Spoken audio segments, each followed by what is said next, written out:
Good morning, everybody. I hope everybody is doing well today.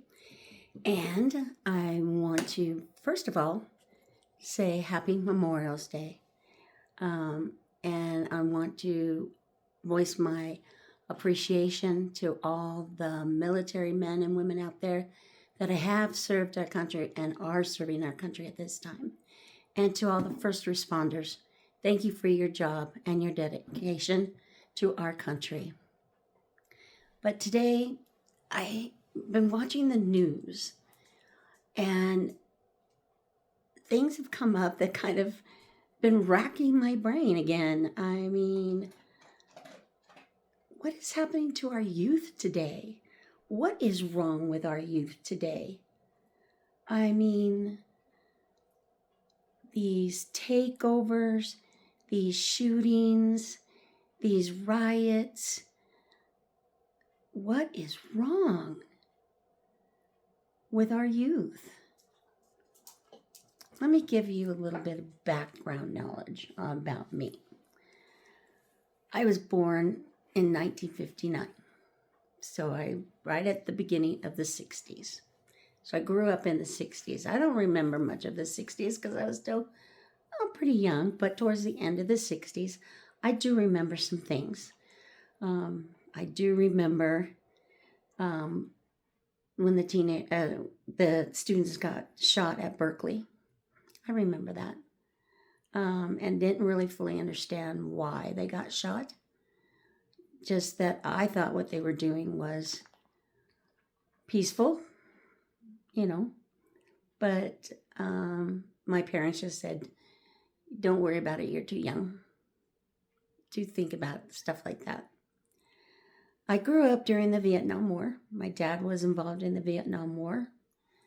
I love the fact that he was in the military, Navy, was on a carrier, used helicopters, worked on helicopters, and I was very proud of that until he got home and saw how he was treated, and that bothered me during the 60s. But that was towards the end of the 60s, and I think the biggest thing that bothered me towards the end of the 60s or in the 60s, I'm really not sure when it happened, was the racism that I witnessed in the fact that we would go to a restaurant and see mixed race couple being told that they can't eat in the restaurant, that they don't serve people like them. And that bothered me, and I asked my mom and dad about it. My family was not racist at all. They had friends from all over the place, and that bothered me. And they just said that some people don't believe like we believe, and they feel that they're better than them. And that's all they brought up, that all they could explain. So I grew up with thinking that nobody was better than anybody, right? Now I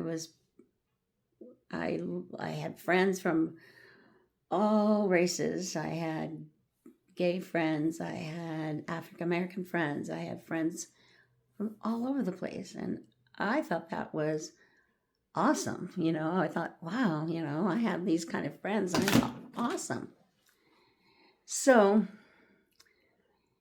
but one thing that stuck out, even in the 70s, when you started to get a little more radical in some of the people's beliefs and the way they showed it, growing up as a youth, we never had things going on like we do nowadays. Well, don't get me wrong, my youth, we weren't perfect. We had gangs. I remember I lived in San Diego. I was born and raised in San Diego. Went to Chula Vista High School. And we had our big gangs. And Bonita had the Crips, I think it was. And then there was the Bloods. And I don't know what gang we had down in Chula Vista. I can't remember. But overall, we never heard of high school shootings. I mean, there could have been, but we never heard about it. Um, we never heard about kids picking up guns and shooting one another. It wasn't a common thing like it is today. Um, Guns, we grew up with guns in our homes. We went to shooting ranges or out in the fields and shot guns with our parents. My dad would take me out in the forest and we would shoot guns on. It was no big deal. It was a fun activity. Oh my gosh, I remember one time my dad took me out to shoot a rifle, and he says, "Hey, it's got a kick." I said, "Okay, I can handle it." Oh no, I landed right on my rump. Yeah. But guns were like that in our families. Guns were used for hunting. Guns were used for entertainment in the sense. Guns weren't used to pick up and go and do a rampage of shooting.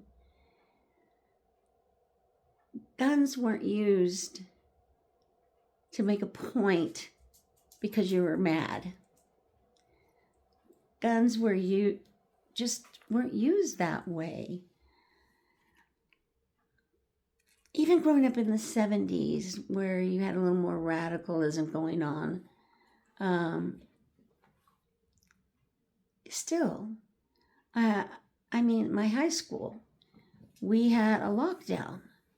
And we were like, oh man, we're locked down. What for? We never had lockdowns.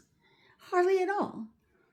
And our teacher explained that one of the gangs was coming on campus because somebody said something to their girlfriend and they were going to have a fight, a rumble, whatever they called it at that time. I don't remember.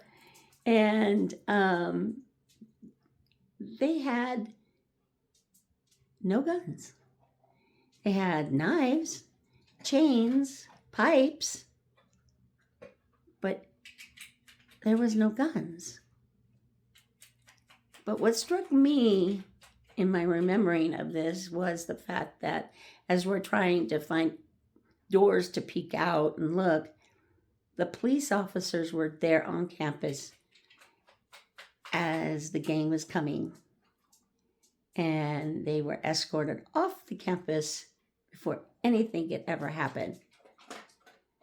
And I know police officers today have a lot more challenges and a lot more work to deal with, especially what's happening with the youth.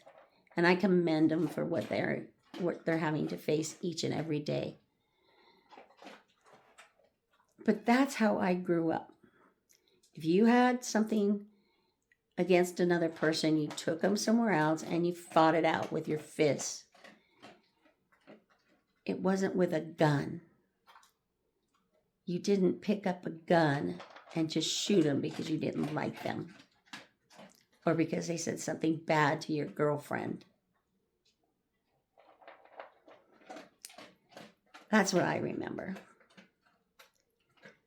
But then I got married, and in the 80s, things started to change. The country started changing a little bit more. And, guns became a little more of the weapon of choice. But mostly it was used in robberies and stuff like that. And it was like, very seldom did you hear about somebody picking up a rifle or a gun and going to a school and shooting. And, my kids grew up and we heard about Columbine, and that was the biggest talk back then was Columbine. But now it seems like every month there's another school shooting. And lately, the big thing is these teenagers just think, well, let's go steal a car and get some guns and go on a rampage and just start shooting. They don't care what the outcome is or the consequences.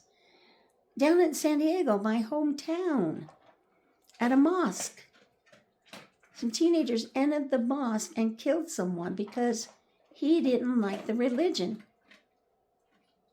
And they had a list of all the religions that they didn't like, and they were going to go in and kill people. Why? What is wrong with the youth today?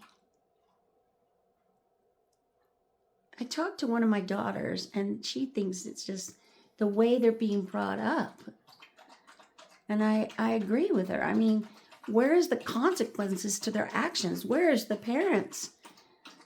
Are they being taught this hatred at home? I don't know. Then you've got these kids that are doing these takeovers and going into places of businesses and destroying these people's business because it's fun. It's something for them to do. I think it was, I can't remember the city that it was just recently in, where they went in and did a takeover and ended up somebody getting shot. So, I mean, what is going on? I remember my dad telling me idle hands make idle minds. And he always tried to make sure that I had something to do, that I just didn't sit around and do nothing. And I grew up in a village, you might say, in the sense that when my dad was gone, and my mom had to work, but my dad was gone for 6 months, I had 2 grandmothers, 2 grandfathers, and 2 uncles in my life in a constant daily presence. And I was the only child, so my uncles spoiled me. I mean, they took me bowling, and they took me to concerts, and they took me here, and they took me there. They constantly were present in my life. Maybe that's why I turned out like I did. You know, I don't know. Maybe that's what's wrong in society today with these kids, is that they're missing something in their home life, whether it's a dad or a mom or both, because both parents have to work. And they sit there and they don't have anything to do, and they get in trouble. The people they're hanging out with, are not the best people to hang out with either, because they all have idle hands. Let's go find something to do, so they get in trouble. There's nothing protective for kids to do nowadays. There's clubs, but none of these kids are really into those clubs. I mean, and education is going down the tubes. And for these kids to really want academics to get somewhere, it's not important to them. Which,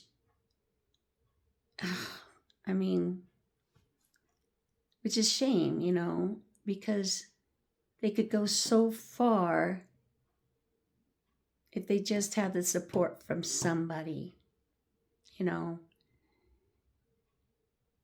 not some, I know I'm going to get in trouble with this because this has really been bothering me too, not some radical teacher telling them what to believe and what to do and how to do it, and letting them think on their own, presenting a situation, talking about it, and letting them come up with their own ideas and their own beliefs.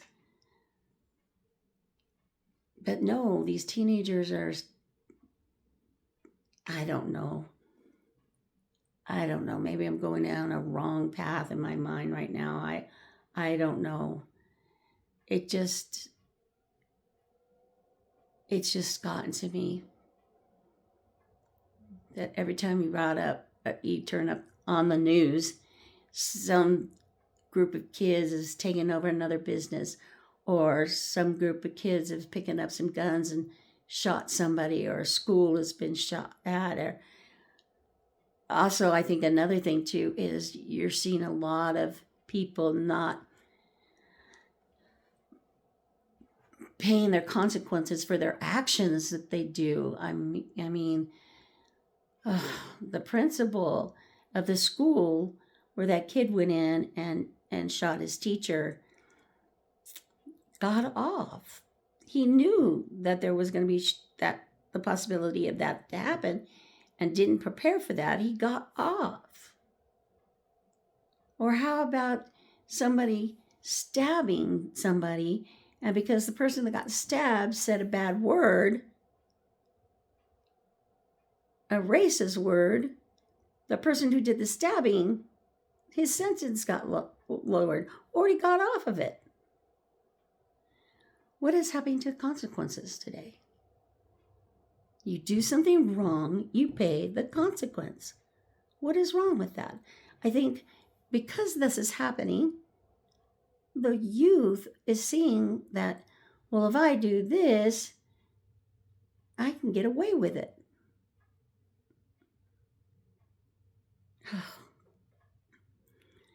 I am so glad to see that the U.S. attorney is going after these families of these children who are doing these takeovers, because there has to be consequences somewhere. And if we go and maybe go after the parents, then they'll go after their children and say, what gives? I'm going to serve 6 months in prison or jail because of what you did. You can't do this anymore.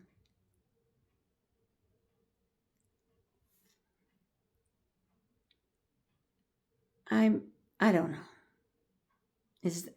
I don't know. Is that the answer?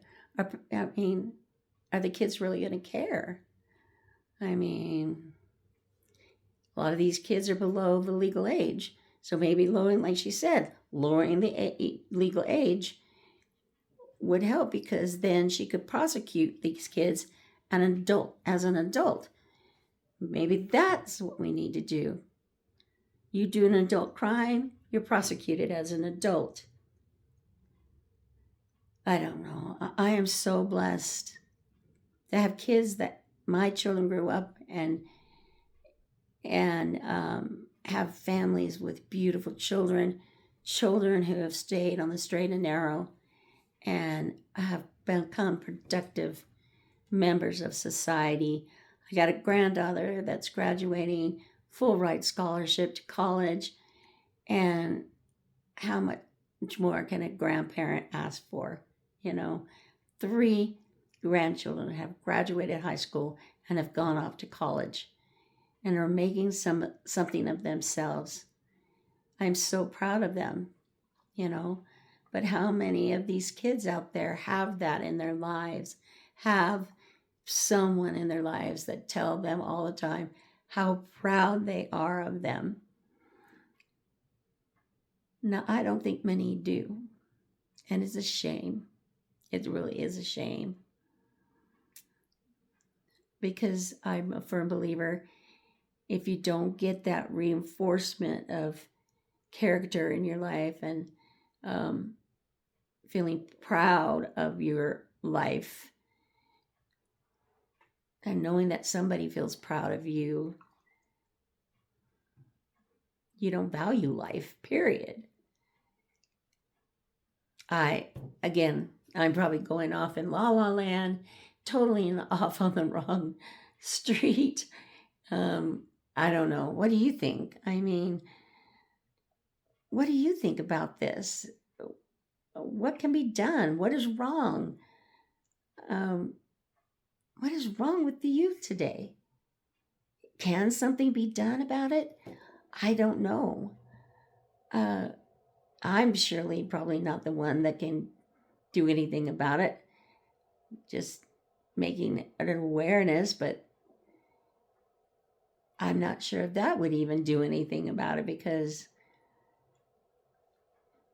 these kids are going to do what they do and nobody's going to stop them from what they think And that's what they say. Nobody's going to stop me. I'm going to do what I want to do. So, I don't know. Put down what you think in the comments below. And again, I'm baffled. Maybe you are. I don't know. Maybe we can come up with some suggestions. I don't know. Write a letter to the president. I have no idea how this could end, but if you like this video, please give a thumbs up. It helps me with YouTube. Lets me know that what I've done is something you like. If you haven't subscribed to my channel, please do so. And click on that notification bell so you'll get some notifications when I have a new video. So, and if you're interested in becoming a YouTuber and doing your own video channel, there'll be a website that you can click onto down in the description box. It is 7 days free. Kevin has given this to you to check it out, see if it's something you'd like. And so far, it's been a wonderful program. You can join it for $9 a month. So, again, smile, be creative, and please feel free to join me on my next venture. See ya.